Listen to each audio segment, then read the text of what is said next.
A path forward. President Trump is set to announce his plan for Afghanistan and South Asia. We have a preview of tonight's speech from the White House. North Korea standoff, U.S. and South Korea kick off their annual drills amid tensions. Welcoming strangers. Con una donna cananea. The Holy Father's message to the world about helping migrants and refugees. And solar eclipse mania! Sky watchers across the U.S. view a once-in-a-lifetime moment. On EWTN News Nightly for Monday, August 21st, 2017.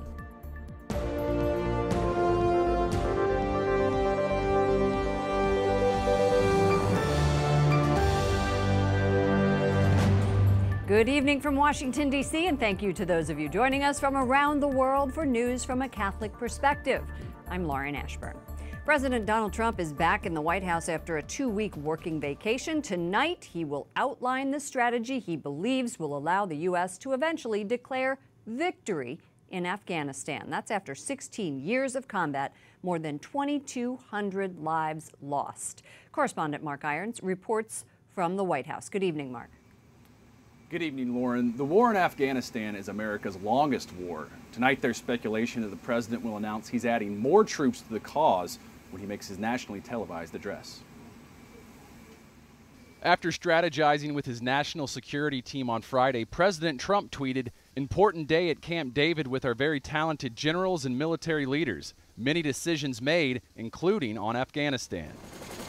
Secretary of Defense Jim Mattis visited the country over the weekend, but was tight-lipped on what the plan is. He wants to be the one to announce it to the American people, so I'll stand silent until then. The president's primetime broadcast will come from an Army base outside D.C., not far from Arlington National Cemetery, the resting place for many of the U.S. troops who have died fighting in Afghanistan.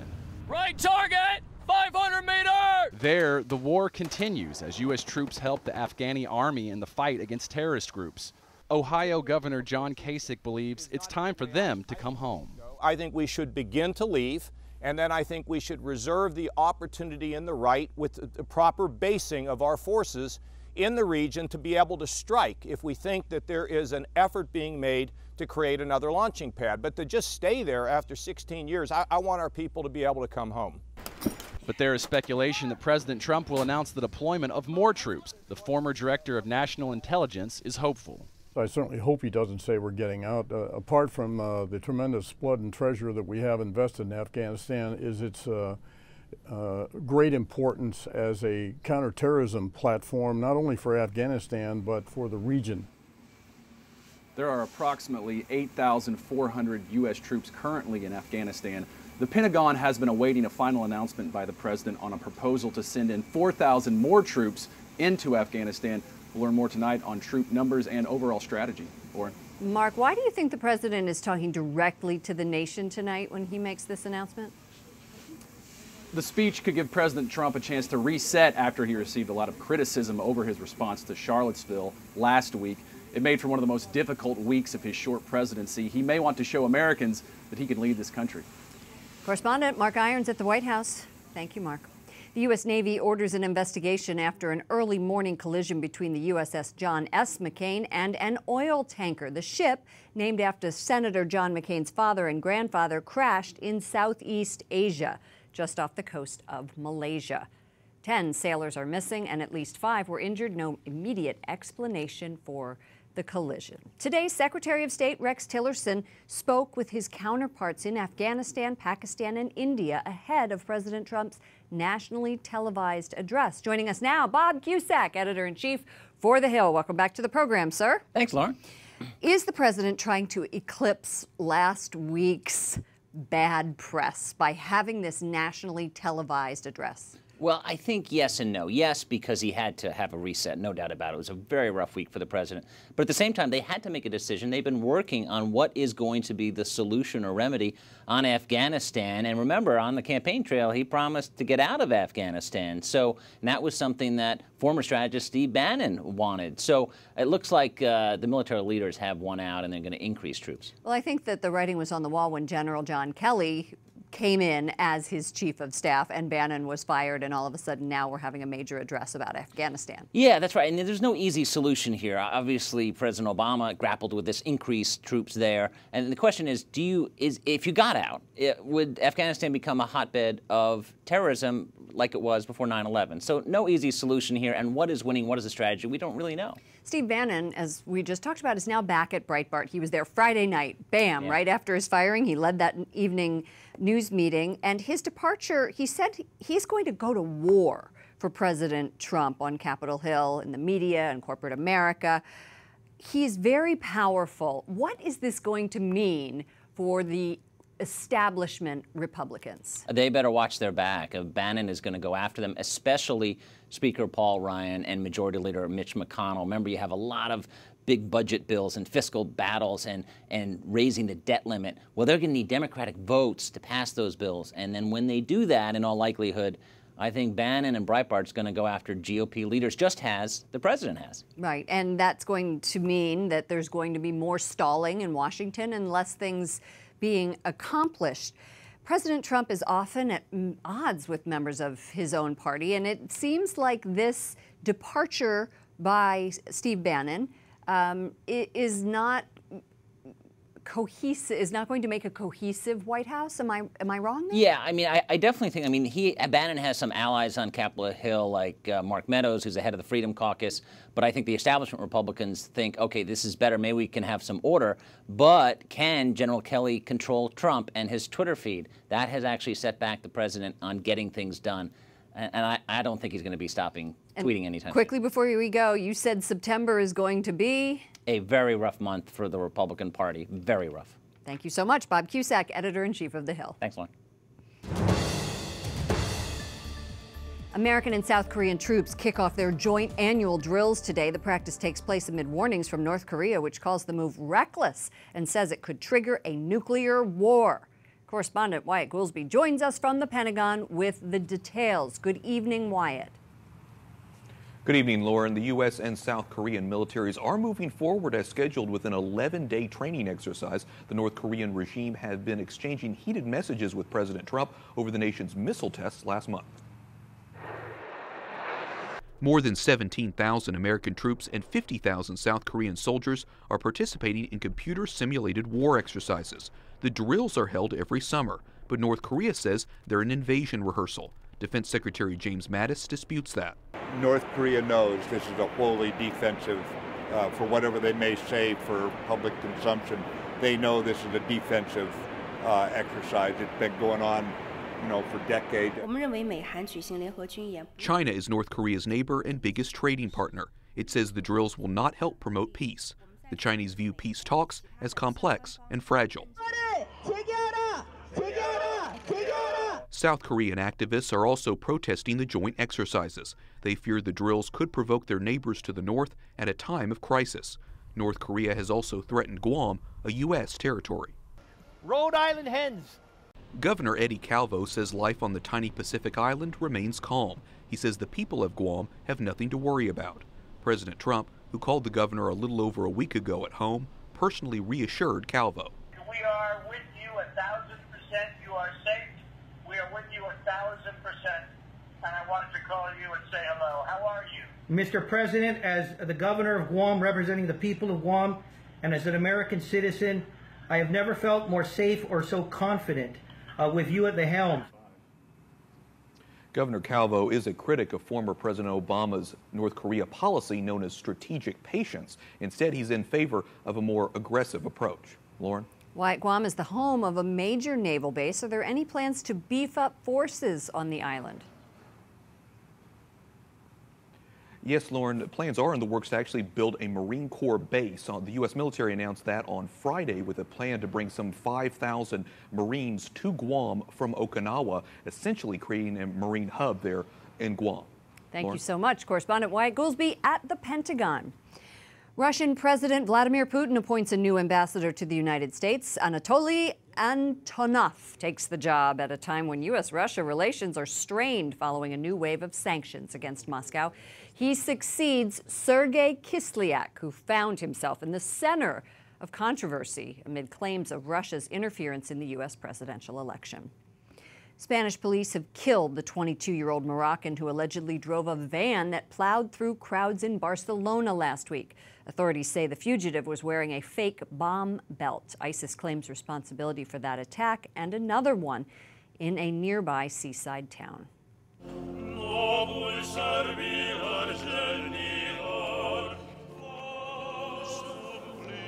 On Sunday, Mass was celebrated for the victims at the city's iconic Sagrada Familia Basilica. The Cardinal called for Spain to unite for a more peaceful world following the attacks. In his homily, he said the presence of so many people was a beautiful mosaic of unity to work for a common objective of peace, respect, fraternal coexistence, and love. Spain's king and queen were in attendance. Joining us now via Skype from Barcelona is Marc Granyena, who was on the scene of the attack on Las Ramblas hours after it happened. First of all, welcome to the program. Thank you very much. Thank you for having me. And condolences to you and everyone there. You know, as a Barcelona native, tell us what your reaction has been. Well, the reaction is one of obviously surprise and a lot of sadness. As you know, I work in the media, and on a personal level, it's extremely surprising to me that a few months back came back to live in Barcelona, that it would happen here too. On Friday, you have to think, on Friday you attended the moment of silence for the victims. Can you describe what that was like and the mood? Oh, it was extremely moving. I was going to tell you the day before they closed Las Ramblas completely. Las Ramblas, which is the best known city in Barcelona, most popular, and in my lifetime I've never seen it closed, so it was something quite shocking. It was all obviously cordoned by the police for security, etc.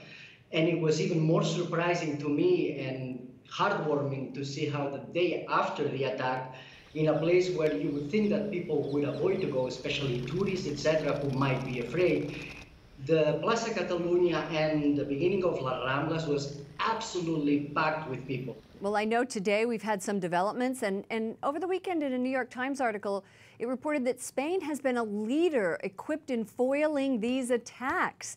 So what now? What next? I think like a member of our CIA, the Center of Investigations in Spain, said people unfortunately will have to get used to live with a little bit of risk in their lives in any city in Europe, really, or probably around the world, because certain things are difficult to avoid. Yet, if I can speak for my own people in Barcelona, we hope that no one is going to sacrifice an inch of their freedoms. And that's what I saw, what I experienced in the streets and in Plaza Catalunya and in Las Ramblas the day after the attack. So we hope we can keep the spirit there. Thank you so much, Marc Granyena from Barcelona. Thank you for joining us. Thank you for having us. Thank you for your interest too.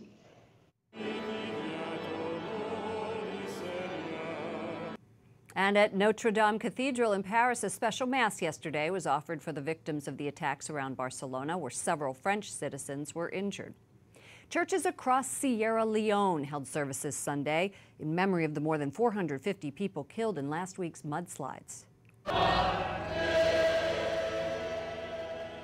The Interreligious Council called for the services in honor of the deceased. More than 600 people remain missing. We at EWTN News Nightly are praying for those victims and their families. We ask you to do the same. As millions flee their homes in South Sudan, many are finding refuge at a church in the country's second largest city. South Sudan has been in the middle of a brutal civil war for the past 3.5 years.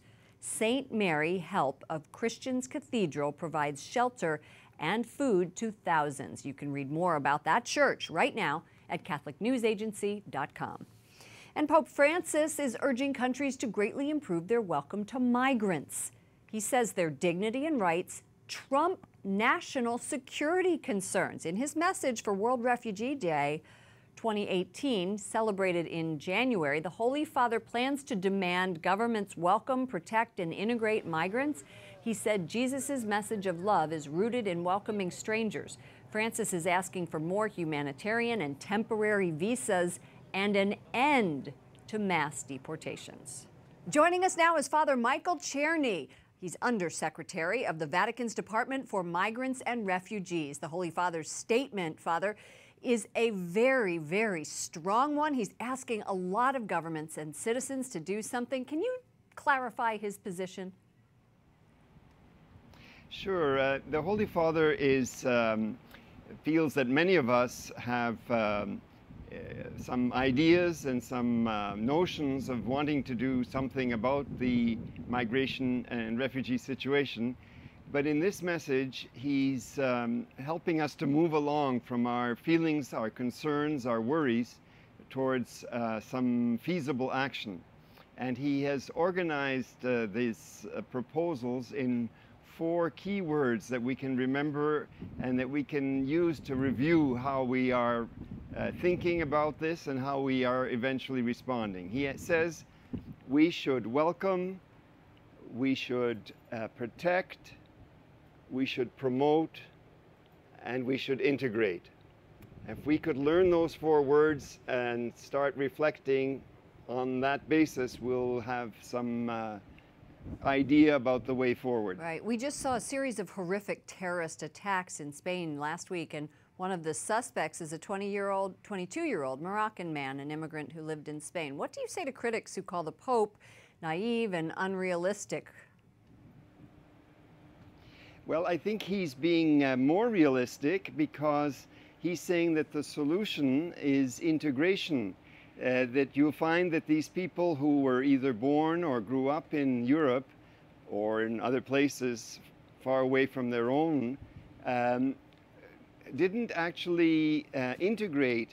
They were neither welcomed nor did they embrace the culture of the country that they grew up in or that they came to. And this is where the root of the problem lies. Well, you advise the Pope on policy, and what input have you given him on this? Well, we work with him closely, so we can say we've given him input, which you can see reflected in the message. All right. Well, we appreciate your time. We'd like to talk to you more about this issue in the future. Thank you so much for joining us, Father Michael Czerny, Undersecretary of the Vatican's Migrants and Refugees section. Coming up, race relations, how the White House Catholic Advisory Board is responding after violence in Charlottesville. And remembering a comedic icon. A look back at 8 decades of Jerry Lewis in the spotlight.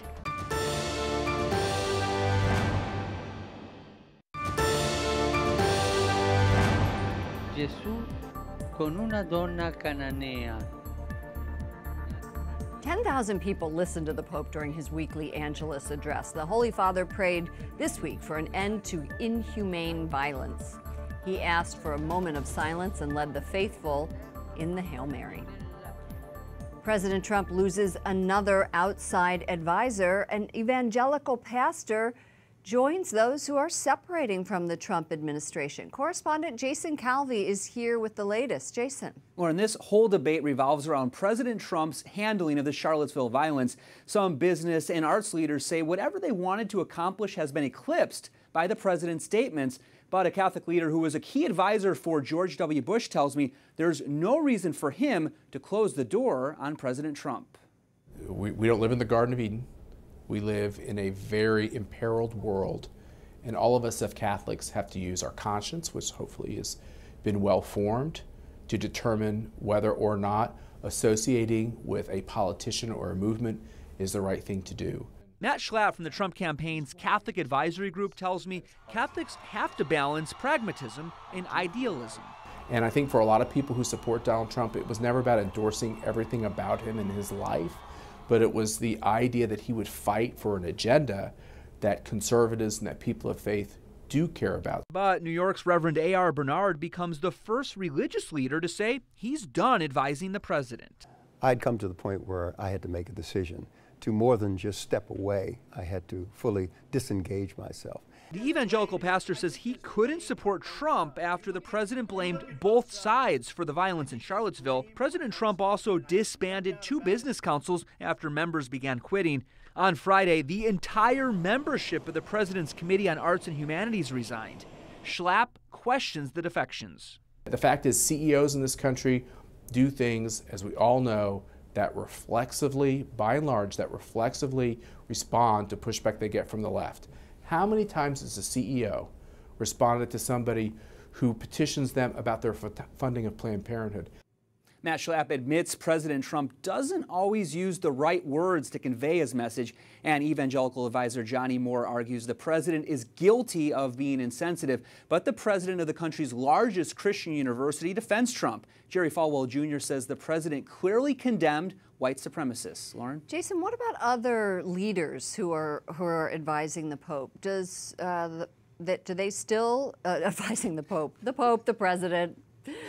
Two guys we talk a lot about here on EWTN News Nightly. Does the president still have their support? President Trump gained 80% of the vote of white evangelicals, and large numbers of them still support and give him positive approval ratings. They're really happy with his appointment of Judge Gorsuch to the Supreme Court, as well as his defense of life and his promise to defend religious freedom as well.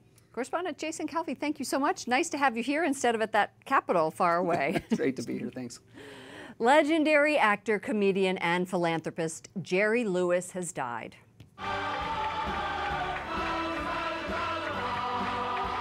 His career spanned the history of show business in the 20th century. He started out in his parents' vaudeville act at the age of 5, later performing with Dean Martin, and Lewis helped raise more than $1 billion for the Muscular Dystrophy Association as host of an annual telethon. Now, here at EWTN, he was featured on The World Over with Raymond Arroyo to talk about his 8-decade career. Jerry Lewis was 91 years old. Up next, a look at the most observed and photographed eclipse in history, plus how the eclipse is a symbol of God.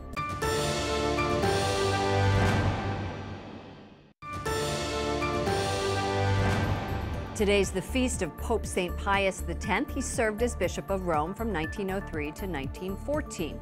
Pius X was a strong advocate of frequent reception of communion, especially by children.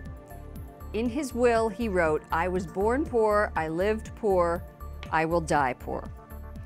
Did you see it? Did you see it? Did you? I'm talking about the solar eclipse, right? Millions of Americans stopped this afternoon to watch as the moon blocked the sun, and only a narrow corridor from Oregon to South Carolina were able to see what they're calling the full totality. But all of North America was able to see at least a partial eclipse. Jay Richards, author of The Privileged Planet and host of EWTN's A Force for Good, explains, ready, how the eclipse is a symbol of God incarnate. I've been interested in solar eclipses since I was a little kid. In fact, my mom sprung me from school in the 6th grade, took me to the local planetarium so that I could see a partial eclipse from my hometown in Texas. Think when you're watching an eclipse about how God came to earth. We know from Scripture, from Revelation 12, that Mary and the moon are connected in a mysterious way. We have this revelation of John in which a vision of a woman is seen, clothed in the sun with a crown of stars and the moon at her feet. We've known that for 2,000 years in Christian iconography, Mary has been connected with the moon. But think of what happened in the incarnation. The Son of God, God himself, the Creator, was for a moment temporarily hidden inside the body of a woman, inside Mary. In the same way, during a total eclipse, the moon, much smaller, of course, than the sun, doesn't have any of its own light, but reflects perfectly the light of the sun, hides for a moment the bright sun. So I think you can see a total eclipse as an astronomical symbol of that first chapter of the incarnation. One thing I didn't know about Jay is that he is a big eclipse fan. And he wasn't even here. He was traveling, so was Paul Fifield, our Director of Operations. We're looking forward to hearing about all of their tales when they get back. That does it for all of us here at EWTN News Nightly. To all of you around the world, I'm Lauren Ashburn. We'll be back tomorrow with more news from a Catholic perspective. And we are going to leave you tonight with more. Hey, look, it's Rodney, it's Leon, it's Stefano, it's Susan. Who's in the back there? Addie, it's Elena. And then here's Matt, there's Catherine, all of our friends at EWTN. And this little picture right here was taken from one of their iPhones. We had such a great time. That isn't our staff. That happens to be the President of the United States, his wife, and his son just down the street looking at the eclipse as well. We had a good time with it. Hope you did too, and we'll see you tomorrow.